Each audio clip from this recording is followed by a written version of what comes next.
का देश सीरिया आज एक ऐसे मोड़ पर खड़ा है जहां से उसका इतिहास और भूगोल हमेशा के लिए बदल सकता है। हालात ऐसे हैं कि हर किसी के मन में आज ये सवाल है, क्या इस्लामी सत्ता वाला ये देश अब यहूदी लैंड बनने के कगार पर है? सीरिया पर किसका सिक्का चलेगा? विद्रोह की आग में खाक हो चुके इस देश पर किस किसकी नजर है? ईरान, तुर्की या फिर इजराइल? विद्रोहियों के कब्जे वाला यह देश कई टुकड़ों में बंट सकता है। मिडिल ईस्ट में एक तरफ ईरान है, दूसरी तरफ तुर्की और तीसरी तरफ इजराइल। इन देशों के जरिए रूस और अमेरिका एक एक फ्रंट को लीड कर रहे हैं। 14 साल के लंबे विद्रोह ने बशर अल असद को सत्ता से बेदखल कर दिया, जो रूस के लिए किसी सदमे से कम नहीं। असद का जाना इजराइल के लिए किसी मौके से कम नहीं। लिहाजा इजरायली सेना 50 साल बाद सीरिया में घुस गई है। नेतन्याहू की आर्मी सीरियाई सैनिकों के रणनीतिक ठिकानों पर भीषण बमबारी कर रही है। अब आखिर ऐसा क्यों असद का पतन हुआ और इजराइल गोलान हाइट्स पर चढ़ बैठा? आखिर क्यों नेतन्याहू मध्य पूर्व के सबसे अहम देश में से एक सीरिया को यहूदी लैंड बनाना चाहते हैं? जानकार तो यही मानते हैं, मगर नेतन्याहू का दावा अलग है।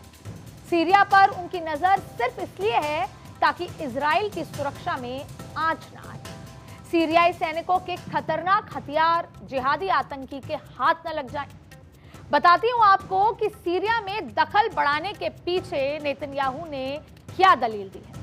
सीरिया के आतंकी मसलों में दखल देने की हमारी कोई दिलचस्पी नहीं है, ऐसा उनका मानना है।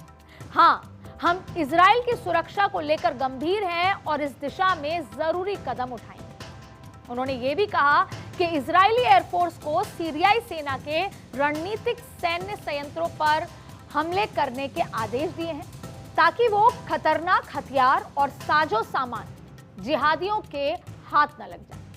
ये वैसे ही है जैसे एक समय में ब्रिटिश सेना ने भी नाजियों के सहयोगी विची सेना पर ऐसे ही हवाई हमले किए थे, ताकि नाजियों के समर्थकों को घातक होने से रोका जा सके। हम सीरिया की नई सरकार के साथ मधुर संबंध चाहते हैं, लेकिन अगर सीरिया ने ईरान को एंट्री दी, ईरान ने अगर अपने हथियार सीरिया को दिए, अगर ये हथियार हिजबुल्लाह के हाथ लगे, तो इजराइल को अपनी सुरक्षा के लिए कदम उठाने होंगे। हम इसका मजबूती से जवाब भी देंगे।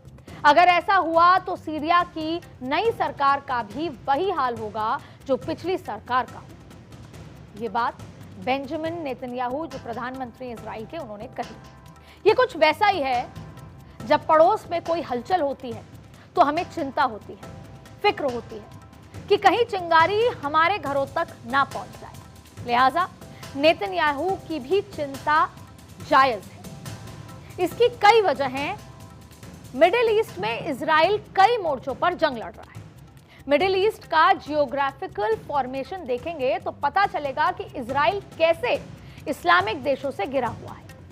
इस रीजन में वो अकेला ऐसा देश है जो एक साथ ईरान को भी झेल रहा है, लेबनान की विद्रोही ताकतों से भी जूझ रहा है, तो हमास, हिजबुल्ला और हुती जैसे प्रॉक्सी टेरर आउटफिट की भी धार कुंद कर रहा है।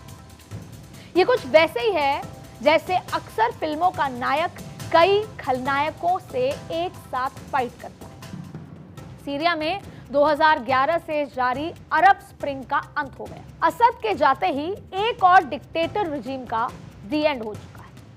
आगे इस पर बात करेंगे, लेकिन गोलान हाइट्स पर इजरायली कब्जे को भी डिकोड करना जरूरी है।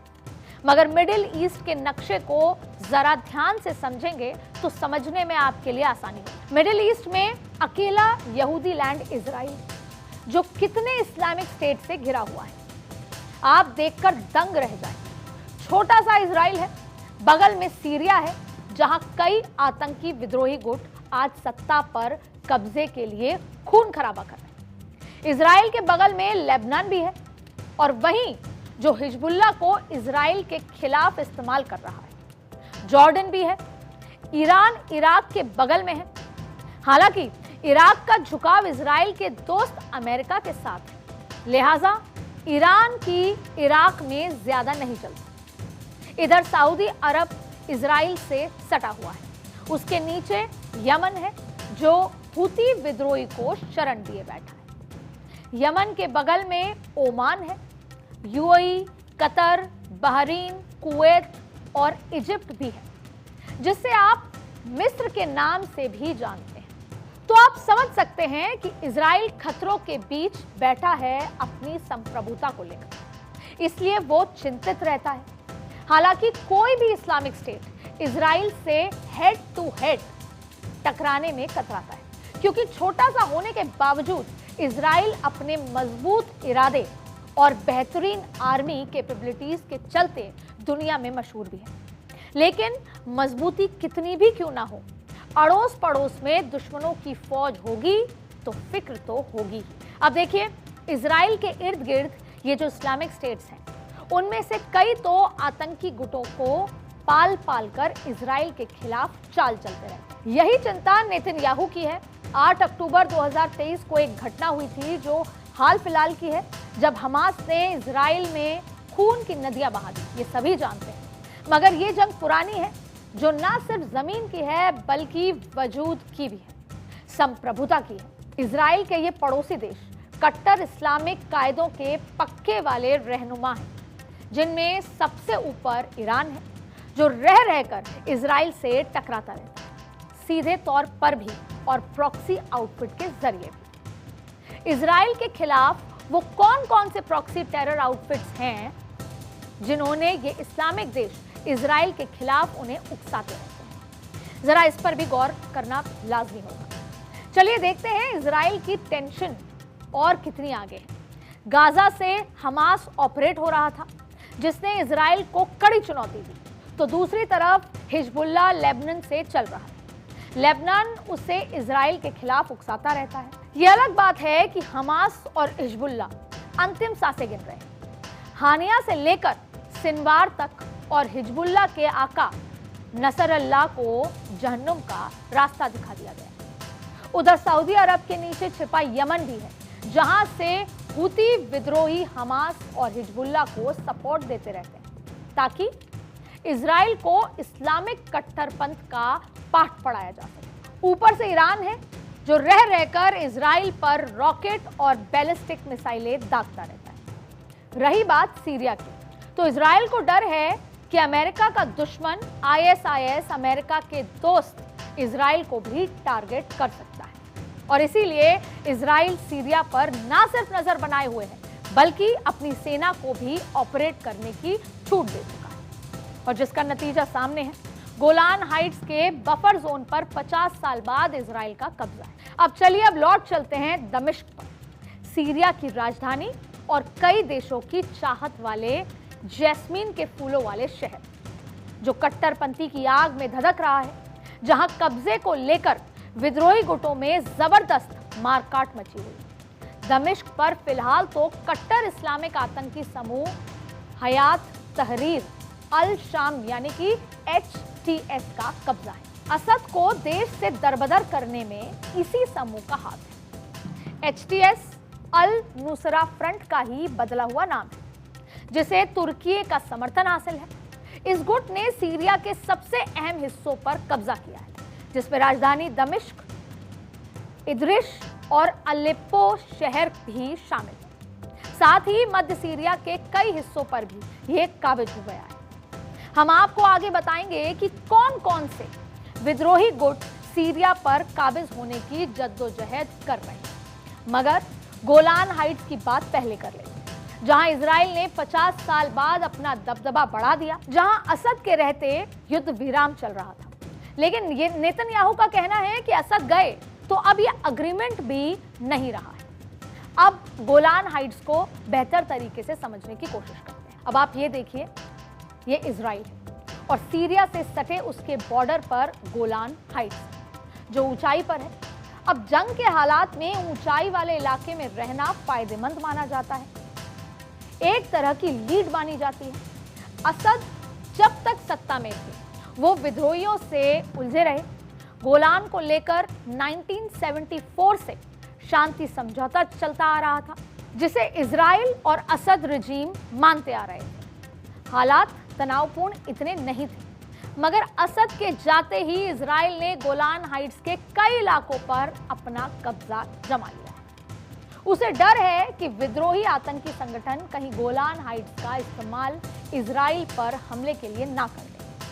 लिहाजा नेतन्याहू ने अपनी वायुसेना के जरिए इस इलाके में कई बम बरसाए ताकि सीरिया की सेना के सैन्य ठिकानों को तबाह किया जा सके और हथियारों का जखीरा विद्रोही गुटों के हाथ ना लग जाए।